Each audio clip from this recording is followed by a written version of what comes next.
আজকে আমরা নির্বাচন কমিশনে আলোচনায় যোগ দিয়েছিলাম। এখানে আলোচনা হয়েছে আমাদের যে প্রবাসী বাংলাদেশি ভাই বোনেরা আছেন তারা কিভাবে বাংলাদেশে তাদের ভোটাধিকার প্রয়োগ করতে পারেন, আগামী নির্বাচনে কোন প্রক্রিয়ার মাধ্যমে হতে পারে সেটা নিয়ে আলোচনা হয়েছে।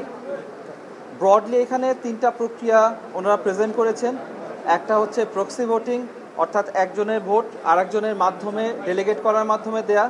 আর একটা আলোচনা এসেছে অনলাইন ভোটিং, আর আলোচনা এসেছে আরেকটা, সেটা হচ্ছে পোস্টাল ব্যালটের মাধ্যমে ভোট দেওয়ার ব্যাপারে। আমরা ওনারা এগুলো প্রেজেন্ট করার পরে সবগুলারই কিছু অ্যাডভান্টেজ ডিসঅ্যাডভান্টেজ দুটোই আমাদেরকে জানিয়েছেন। আমরা এটার পরে আলোচনার সময় ওনাদেরকে বলেছি যে এই জুলাই আগস্ট গণ অভ্যুত্থানের পরে মানুষের মাঝে, প্রবাসীদের মাঝে অনেক আকাঙ্ক্ষা আছে বাংলাদেশ বিনির্মাণে যুক্ত হওয়ার।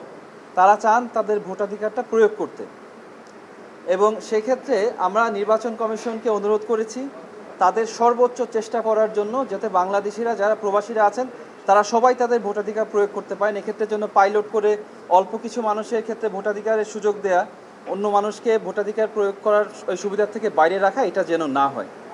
এবং আমরা আমাদের আশঙ্কার কথা জানিয়েছি যে যদি প্রক্সি ভোটিং হয়, সেই প্রক্সি ভোটিংয়ের অনেকগুলা ড্রব্যাক আছে, অনেকগুলা ক্ষেত্র আছে যেই জায়গাগুলা রিস্কি হতে পারে আমাদের ডেমোক্রেটিক প্রসেসের জন্য। সেই জন্য আমরা জানিয়েছি যে এই বিষয়ে আমাদের রিজার্ভেশন আছে। রিজার্ভেশনগুলো আমরা আগামী 15 তারিখের মধ্যে লিখিতভাবে জানাবো। এবং আমরা একই সাথে ওনাদেরকে অনুরোধ করেছি আর যে দুটো উপায় আছে, যে আমাদের তার মধ্যে একটা উপায় হচ্ছে পোস্টাল ব্যালটের মাধ্যমে হচ্ছে ভোটিংয়ের ব্যবস্থা করা, আর অনলাইন ভোটিংয়ের মধ্যে ব্যবস্থা করা। এই দুইটার কীভাবে একটা রোবাস্ট একটা মেকানিজম তৈরি করা যায় সে বিষয়ে যেন ওরা মনোযোগ দেন, এবং এটা কাজ করার জন্য ওনারা বিভিন্ন এক্সপার্টদের সাথে এনগেজ করেছেন, সেটাকে আমরা সাধুবাদ জানিয়েছি।